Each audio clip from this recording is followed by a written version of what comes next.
Nicholas Christopher Michael Christy Ring is regarded by many to be the greatest hurler of all time. Those who got to see him play felt blessed to have seen one man hold so much talent.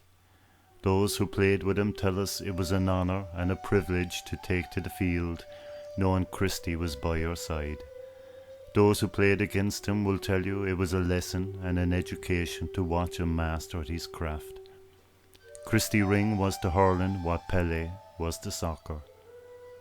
He was born in Kilboy, just outside Clyne, County Cork, on October the 12th, 1920.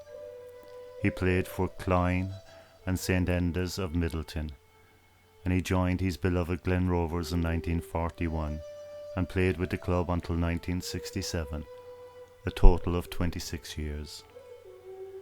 His passion and dedication for hurling would see him accumulate a wide array of trophies and medals, including 8 All-Ireland Senior Hurling medals and 2 runner-up medals, 9 Munster Senior Championship medals and 8 runner-up medals, 3 National Hurling League titles and 1 runner-up medal, as well as 18 Railway Cup medals, with a tally score of 33 goals and 208 points.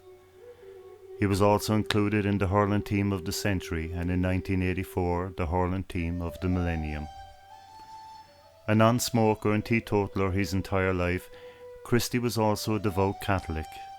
Before championship games, a holy candle was always lit in the local church, and he always returned home for evening mass after these games.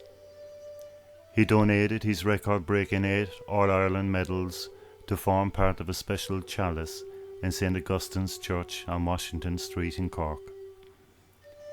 His preparation in the dressing room and attention to detail before a game was unique. His togs were always the proper size and immaculate white.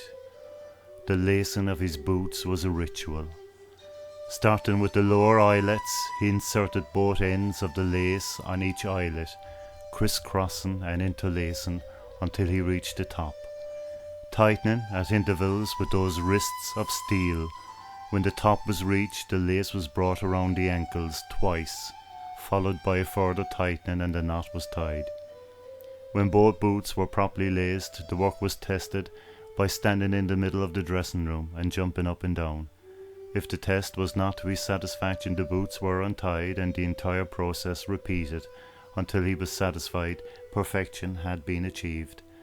Then, with flashing eyes, Hurley caught in the middle with a fully outstretched arm, he would ask each player for his best.